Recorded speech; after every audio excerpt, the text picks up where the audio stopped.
안녕하십니까. 부산 엘다잉 문화연구소 오영진입니다. 제가 김해에 살고 있는데 김해 시민 여러분 앞에 이렇게 온라인으로 만나게 돼서 너무 감회가 새로운 것 같고 또 특별한 느낌이 듭니다.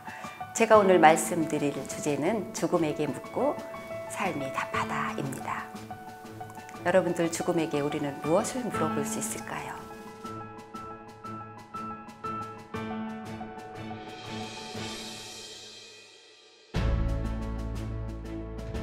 죽음에게 무언가를 물어봤을 때 삶은 무엇라고 대답을 할 수 있을까요?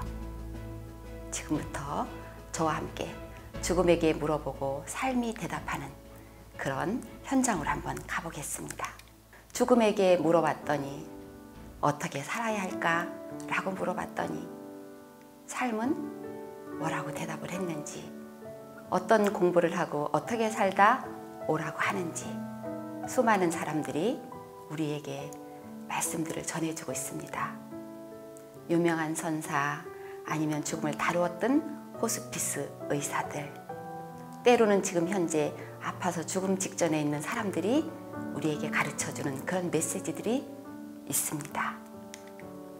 자, 엘리자베스 키블러-로스라는 죽음학의 대가 호스피스 병상에서 수많은 아픈 사람들을 돌봤던 그 엘리자베스 키블러-로스는 우리에게 이렇게 말씀을 하십니다. 미루지 마라. 지금 그것을 해라. 원하는 게 있으면, 하고 싶은 게 있으면, 후회되는 게 있으면 지금 그것을 하라 라고 우리에게 일깨워주고 있습니다. 왜냐하면 그분이 수많은 병상에서 수많은 환자들을 돌보았을 때 그들이 하는 후회가 진작 그것을 할 걸, 아프지 않았을 때 사랑할 걸, 즐길 걸, 베풀 걸, 이런 후회를 하더라는 것이죠.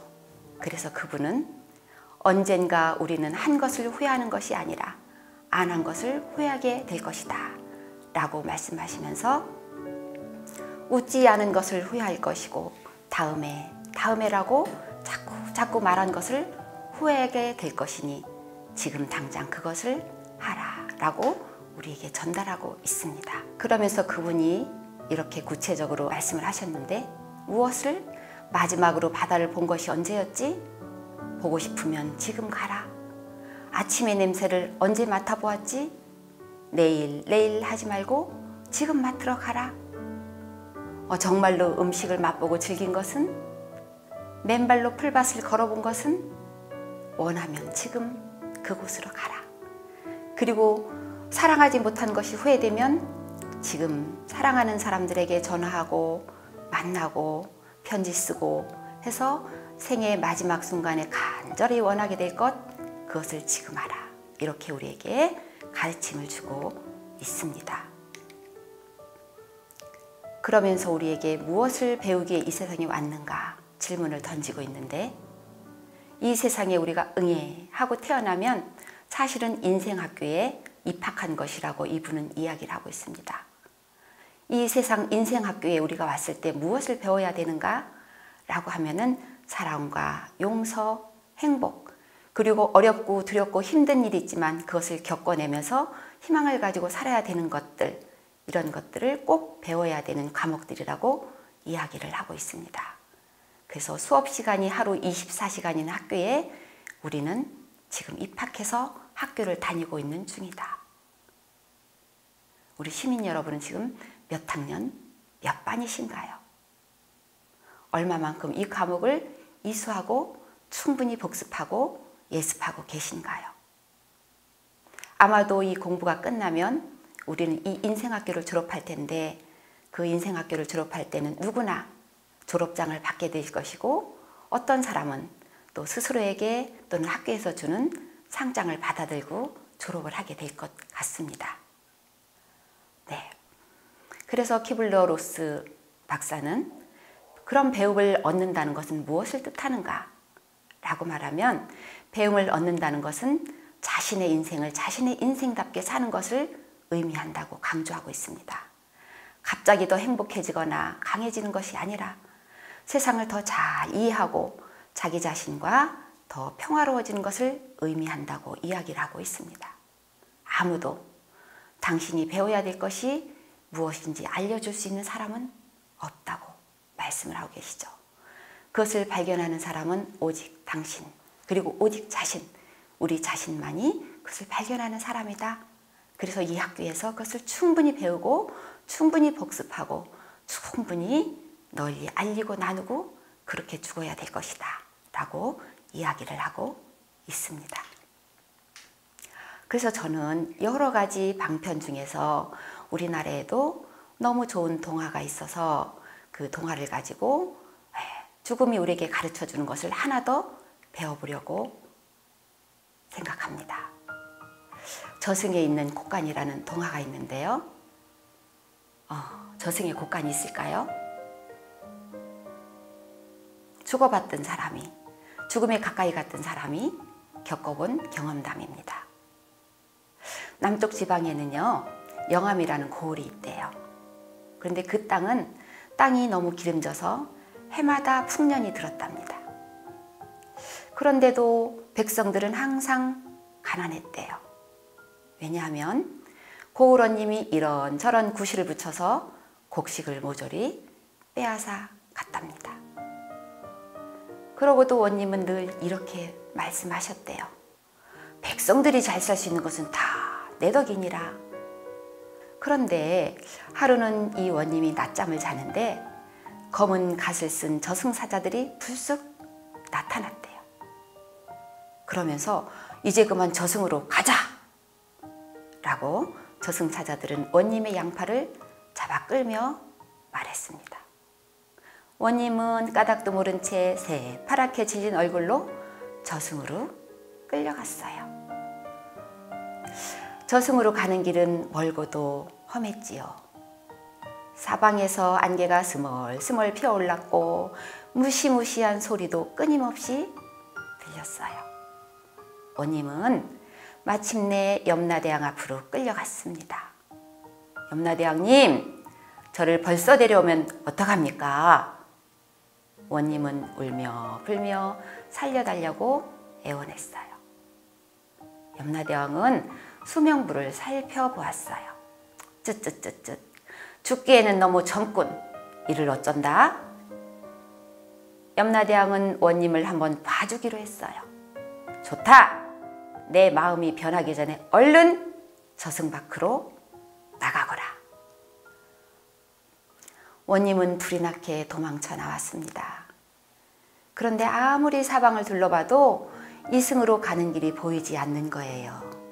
이쪽 저쪽을 두리번거리고 있는데 저승사자들이 원님 앞에 떡하니 나타났어요.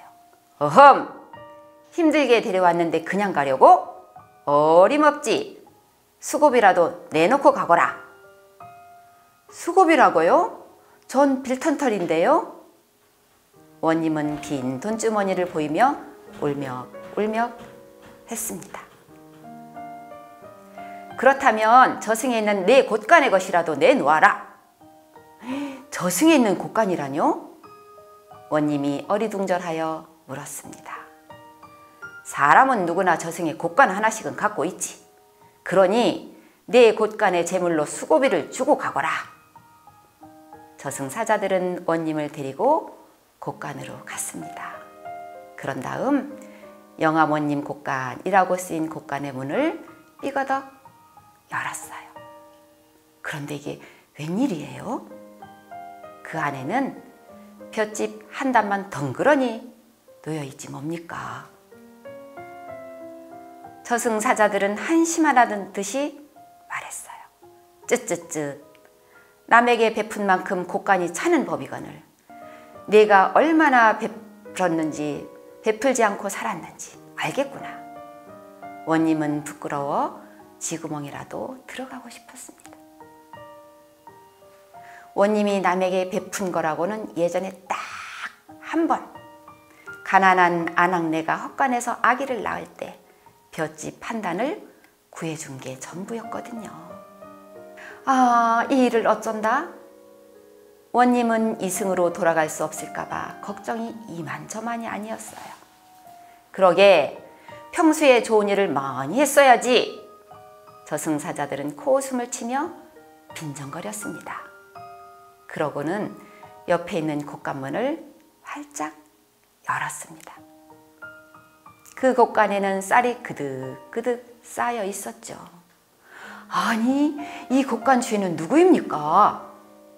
네, 고을에 사는 주막집 딸 덕진의 곶간이다. 원님은 그 자리에 털썩 주저앉고 말았어요.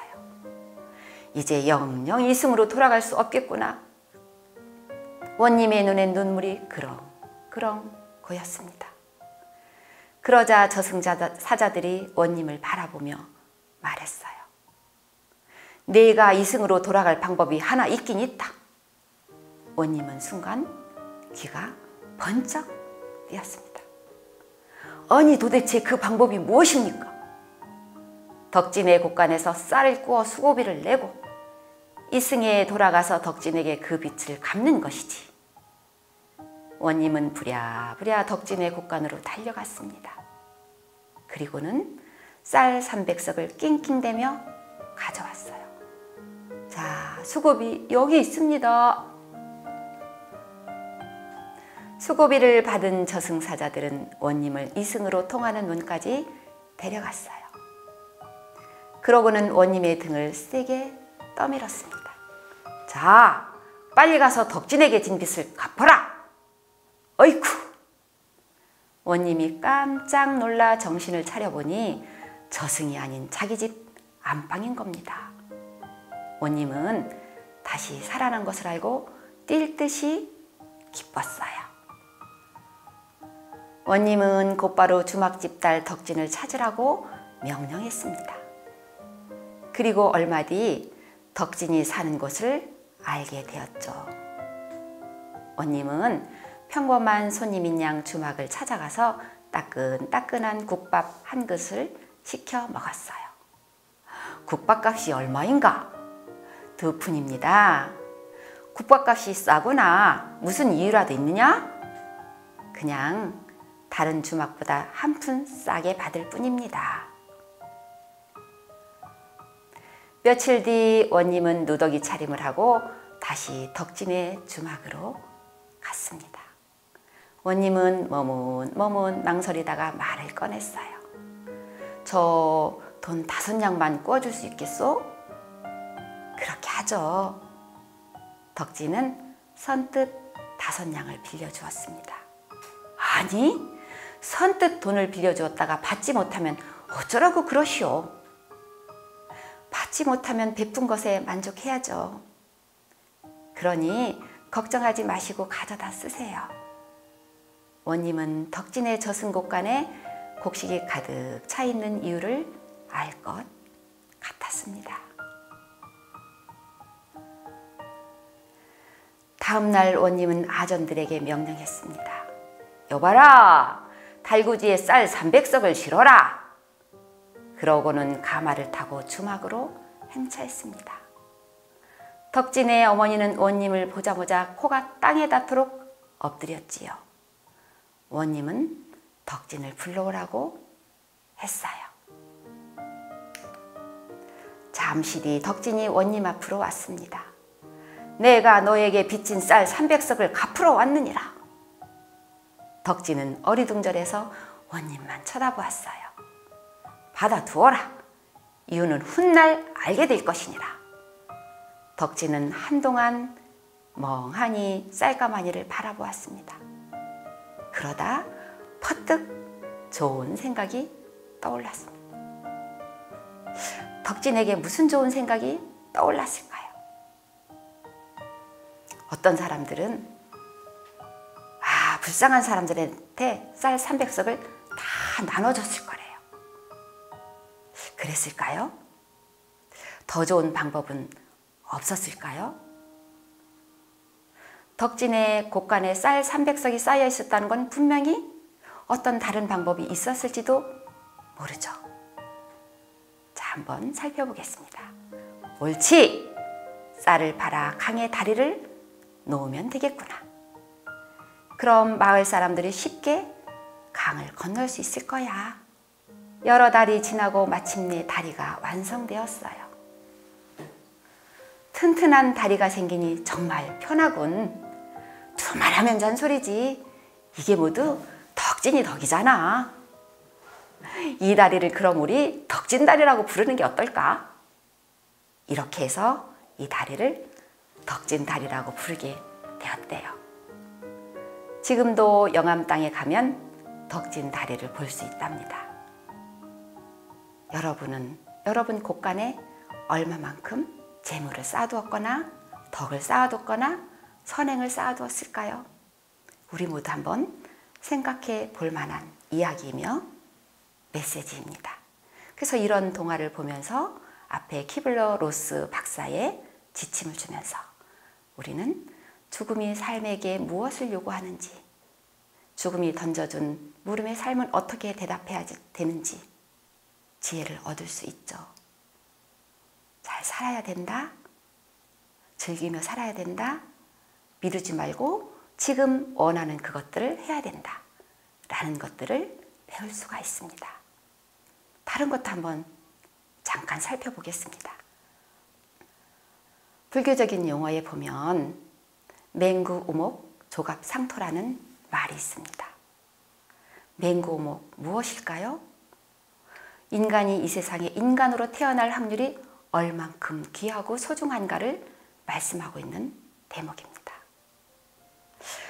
어떤 건가? 눈먼 거북이가 나무 판자를 만난다. 이런 뜻이 맹구우목인데요. 인간이 죽은 후 다시 태어날 때 인간의 몸을 받을 확률은 이 세상 온 땅덩어리가 바다로 변했을 때 수명이 무량겁인 눈먼 거북이가 바다 밑을 헤엄치다가 숨을 쉬기 위해서 잠깐 100년에 한 번 물 위에 올라오는데 우연히 그곳을 떠다니던 나무 판자에 뚫린 구멍에 목이 낄 확률보다 더 적은 게 인간으로 태어날 확률이랍니다. 이렇게 태어난 소중한 인생을 어디에 목적을 두며 어디에 집중해서 어떻게 살아야 할지 우리에게 지침을 주고 있습니다. 그러면서 자기다운 삶을 충분히 살으라고 이야기를 하고 있죠. 하나 더를 보면 조갑상토라는 말이 있는데 이것은 손톱 위의 흙이라는 이야기입니다. 사람으로 살다가 인간계나 하늘나라에 태어나는 자는 손톱 위의 흙과 같이 적고 악이나 축생, 지옥 등 인간계 아래에 태어나는 자는 대지의 흙과 같이 많다 라고 해서 여기에서도 이 세상에 우리가 인간으로 지금 살아가고 있는 이 현상이 얼마나 소중하고 얼마나 귀하고 얼마나 우리가 무언가 덕을 닦거나 선행을 하거나 나의 삶의 의미를 완성해야 되는지를 가르쳐주고 있습니다. 이렇게 귀한 지혜들이 우리 주변에 널리 있는데도 우리는 너무 많은 시간들을 허비하면서 너무 많은 감정들에 치우쳐서 매일매일 시간들을 허비하고 있는 게 아닌가 생각해 볼 수가 있는 것이죠. 네, 그래서 이걸 종합적으로 살펴본다면 인신난득이라고 해서 사람으로 태어나기가 그렇게 많이 힘들다라는 것으로 말씀드릴 수가 있습니다. 공감하십니까? 네, 공감이 되셨으면 너무 좋겠어요. 우리가 이런 거 외에도 보면은 사람이 내가 이 세상에 존재하는 그 확률이 생물학적으로 봐도 아빠랑 엄마랑 사랑을 해서 이 세상에 우리가 올 때 정충의 숫자가 일시시에 7천만 마리 정도가 들어있다고 하는데 보통 한 번의 정사시에 3 내지 5cc가 이렇게 이제 나온다고 그래요. 그렇다면 7천만 마리 곱하기를 하면 2억 1천 내지 3억 5천 마리의 정충이 나오는 거죠. 그런데 엄마가 아기를 낳을 때 쌍둥이는 참 희귀하고 셋쌍둥이, 넷쌍둥이도 어쩌다 나오지만 거의 한 사람씩 이 세상에 나옵니다. 그럼 태어날 때 이미 우리는 2억 1천 내지는 3억 5천 대 1로 이 세상에 사람으로 오게 되어서 삶을 살아가게 된다는 거죠. 너무나 귀하고 너무나 소중하고 너무나 유일한 단 한 번의 삶을 지금 살고 있는데, 그래서 죽음은 우리에게 끊임없이 메시지를 던져주고 있는 것이죠. 잘 살아라. 행복하게 살아라. 너의 할 일을 다 하거라. 의미 있는 삶을 살다가 후회 없이 마무리를 하거라. 이렇게 말씀을 전해주시고 있습니다. 매일매일 뉴스를 보면 너무 많은 뉴스들이 오늘도 내일도 나옵니다. 정치계며 코로나며 기타 등등 폭력이며 자살이며 또는 살해며 상해며 가뭄이며 홍수며 이런 것들이 나오는데, 이런 곳에 우리가 너무나 많이 신경을 쓰고 인터넷을 보고 이러느라고 정말 소중한 시간을 흘리고 있다. 내가 가야 할 곳이 어딘지 먼 목표를 정해놓고 그 길을 뚜벅뚜벅 가면서 이러한 뉴스들은 그냥 삶의 좌표 중에서 한 부분에 우리가 정보를 얻는다든가 그런 쪽으로 쓰면서 정말 소중한 것을 잃지 않도록 그렇게 내 중심을 잡는 것은 무엇보다 소중한 점이 아닌가, 그렇게 생각이 듭니다. 그래서 너무 많은 어떤 세상이 전해주는 각자가 이야기하는 그런 것들에 너무 많은 시간들을 빼앗기지 않고 제 삶을 살았으면 좋겠습니다. 그래서 저는 주장합니다.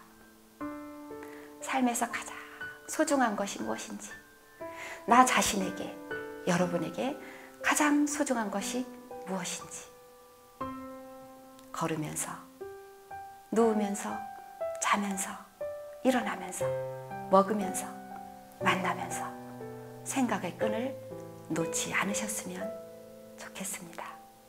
지금도 시간은 째깍째깍째깍 가고 있죠. 지나간 시간을 되돌려 잡을 수는 없습니다. 지금 현재를 열심히 살고 다가오는 내일도 열심히 살고 모레도 열심히 살고 매 순간순간을 잘 살면서, 그 잘 산다는 것은 정말로 가장 내게 소중한 것이 무엇인지를 깨닫고 나답게 사는 것, 그것이 아닌가 생각이 되는 것이죠. 누군가 이런 시를 쓴 적이 있습니다. 예전에 신문에 난 건데 너무 오래되어서 제가 작자를 적어놓지는 못했는데요. 목적이 있는 삶을 살아라 라고 하면서 들판에 핀 꽃이건 정원에 핀 꽃이건 이름 모를 야생화건 화려한 장미건 모두 나름대로 자신만의 꽃을 피운다.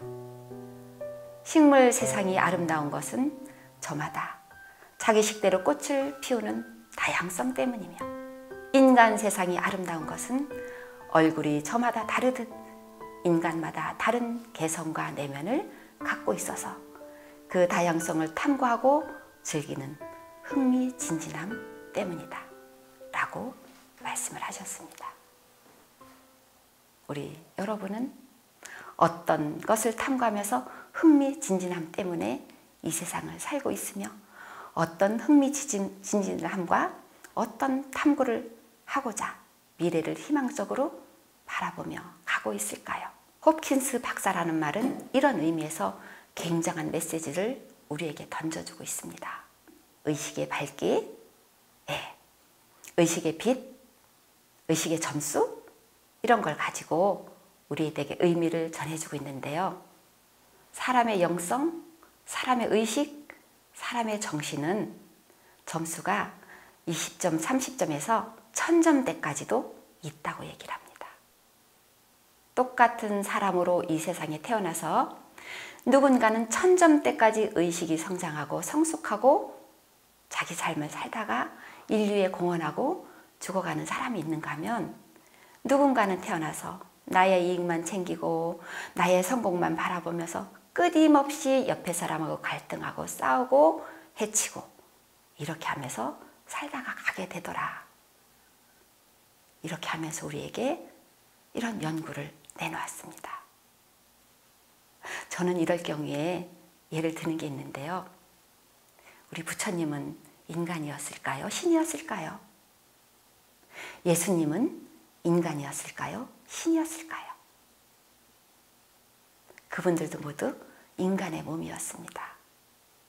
인간의 몸이었는데 그분들은 이 박사님에 의하면 거의 천점대까지 깨달은 자에 속한다.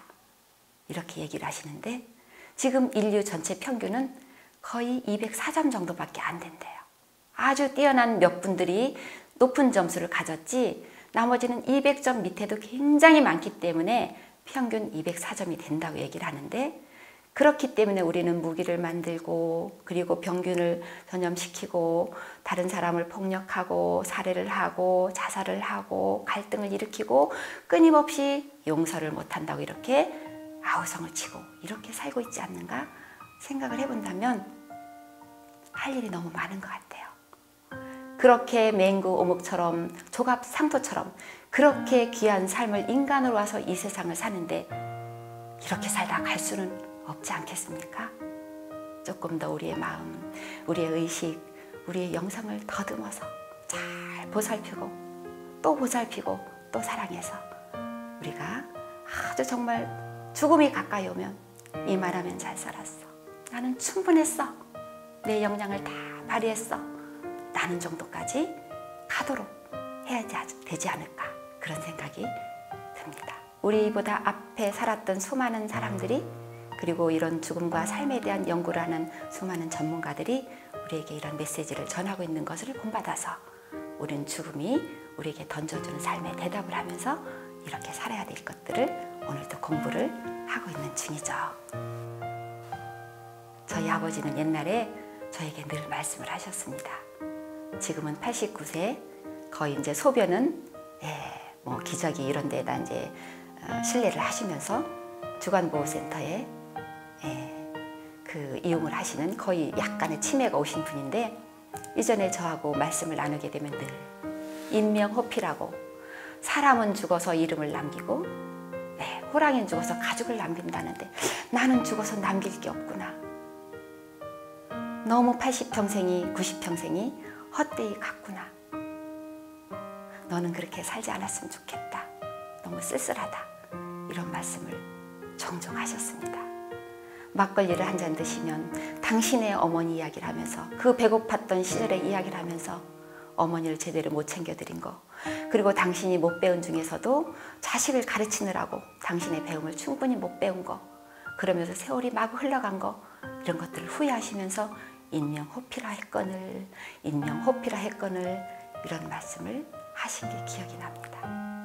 이런 것들 저에게는 무한 굉장한 삶의 지침이 되는 그런 자료가 되었습니다.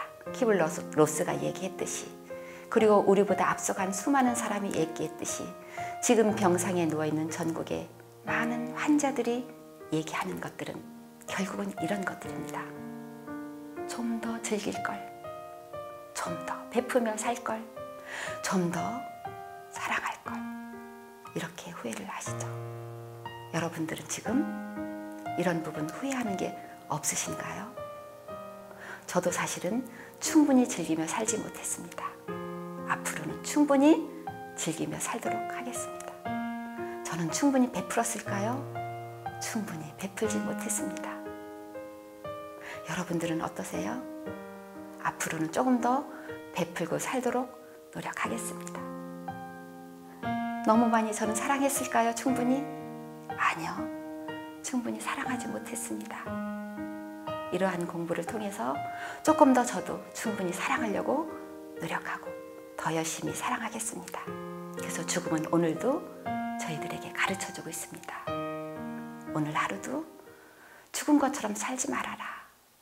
지금 하고 싶은 것, 아직 못 해본 것, 그거 지금 할 수 있는 유일한 기회다. 아직 남아있는 삶 중에서 오늘이 가장 젊은 날이다. 하고 싶은 거, 꼭 할 수 있는 거, 해보고 싶은 거 지금 해라. 사랑해라. 베풀어라. 나누어라. 즐겨라. 이렇게 가르쳐주고 있습니다. 그러면서 요즘은 그러죠. 약간 시대가 바뀌어서 정말 이렇게 충분히 오래 살 수 있는 시대에 너무나 많은 교육들이 일어나고 너무나 많은 정보들이 쏟아지는데 무엇까지 우리가 해야지 덜 두렵고 그래도 죽음을 준비할 수 있고 나중에 떳떳할까? 이렇게 우리에게 지침을 주는 것들이 있는데, 보면 연명의료 결정법이 통과되어서 시행되고 있잖아요. 자기의 마지막에 정말 죽음이 임박해서 이 세상의 어떤 기술로도 어떤 의료인들이라도 고칠 수 없는 상황이 되고 곧 숨이 멎을 것 같은 상황이 오면 더 이상의 중장비 기계를 달고 나를 고생시키지 말거라. 나는 그렇게 살고 싶진 않구나. 라고 해서 그럴 때 그러한 기계들을 거부할 수 있는 거, 이런 것들도 사실은 모두 다 준비해 놓는 때이기도 합니다. 또한 뭐가 있을까요? 사람이 죽으면 반드시 행하는 의례가 있습니다. 장례를 치르죠. 누구라도 장례를 치르지 않고 가는 사람은 없습니다. 그럼 장례도 나의 방식대로 내 장례이기 때문에 미리 이렇게 하기를 원한다, 저렇게 하기를 원한다 하고 자손들에게 정해놓는 것을 요즘들은 많이 하십니다. 거의 이런 문화가 10년 전부터 우리나라에 쭉 퍼져 있는데요. 왜냐하면 자손들도 종교가 지금 다르기도 하고 사는 형편이 다 달라서 누구는 불교식으로, 누구는 유교식으로, 누구는 기독교식으로 하고 싶다고 자손들이 서로 주장할 수도 있고, 누구는 좀 크게 성대하게 하자, 누구는 간소하게 하자. 이렇게 할 때 굉장히 가족 간의 갈등을 일으킬 수가 있고, 부조돈도 내가 많이 받았니, 내가 많이 받았니, 그래서 어떻게 해야 되는가, 이런 것 때문에도 굉장히 많이 갈등이 일어나는 걸 보면서 이것들도 본인이 준비해 놔야 된다라고 해서 사전 장례 의향서 같은 것들도 미리 준비를 해놓는 시대가 되었습니다. 그것만 있을까요? 시민 여러분, 유산도 재산도 많으시죠? 결국은 언제까지 살지 모르기 때문에 다 쓰고 가진 못합니다. 나누어 쓰고 나누어 쓰고 아껴 쓰고, 혹시나 병원의 신세를 얼마나 질지 몰라서 또 저축해 놓은 거 있고, 이렇다 보니까 본인이 다 쓰고 갈 수는 없어요. 결국은 얼마간이라도 남으면 자손들에게 나눠줘야 되는데 그것들도 정말 정확하고 평등하기가 어려워서 나중에 분쟁이 될 수가 있습니다. 방송을 보면 예전에 비해서 자손끼리, 가족끼리 상속 분쟁이 일어나는 경우가 엄청나게 늘어나고 있거든요. 그런데도 우리는 매일매일 잘 사는 거, 오늘 행복하게 살고 맛있는 거 먹는 거, 이런 것들에 너무 우리가 집중하다 보니까 이런 내 사후에 나 때문에 발생할 수 있는 것들을 조금 소홀히 하는 경향이 있다고 합니다. 그러면 의례, 유산 문제, 그리고 또 뭐 했죠? 연명의료 문제, 이런 걸 해결됐어요? 그럼 그것만 하면 다 될까요? 정말 중요한 것은 마음을 정리하는 것입니다. 아까처럼 영성을 올리거나 주변을 사랑하거나 이런 것들이 충분히 되어서 용서와 화해가 가족끼리 잘 이루어진 거, 주변에 이런 것들이 잘 이루어져서 마음의 끄달림이 없는 정도로 우리가 살 수 있게 되고 마무리에 편안하게 눈을 감을 수 있는 거, 그것까지 우리가 되었다면은 더 이상 바랄 게 없다 라고 요즘 사람들은 얘기를 하십니다. 어떠세요? 좀 공감이 되십니까? 네. 그래서 한마디 더 말씀을 드린다면 티벳 성자 밀라레파는 이런 말씀을 하셨습니다. 내 종교는 후회 없이 살다 후회 없이 죽는 것이다. 어떤 종교를 가져도 괜찮고 어떤 믿음을 가져도 괜찮지만 정말 우리가 마지막에 붙잡아야 될 것은 이 세상에 왔다가 단 한 번밖에 못 살고 가는 인생인데 마지막까지 붙잡아야 될 것은 행복하게 살았다, 이만하면 충분했다. 신에게 불려가도, 신이 있다면 신에게 불려가도, 하느님에게 불려가도, 부처님 앞에 가서 머리를 조아려도 정말 후회 없다. 충분히 살았습니다. 최대한 살았습니다. 진인사 대천명, 더 이상 어쩌라고요. 저는 제 할 일을 다 하고 왔습니다 라고 고백할 수만 있다면 더 이상 바랄 게 없지 않을까 싶습니다. 그래서 저는 티벳 성자 밀라레파의 말씀을 다시 한번 읽어봅니다. 내 종교는 후회 없이 살다 후회 없이 죽는 것이다. 멋지지 않으십니까? 지난 10여 년 이상 부산에서 처음으로 웰다잉이라는 연구소를 차려서 정말 수많은 시민들에게 웰다인 교육을 다니면서 어르신들을 만나면서 학생들을 만나면서 제가 깨우친 지혜는 이 앞에서 말씀하신 모든 분들의 지혜를 얻어서 실행하고 부족하면 또 연습하면서 하나씩 저를 닦아나가는 그것이 저한테는 제 종교입니다. 여러분만이 사랑합니다. 고맙습니다. 늘 건강하시고 행복하시고 기회가 되면 인연이 되면 또 만나 뵙기를 소망합니다. 고맙습니다.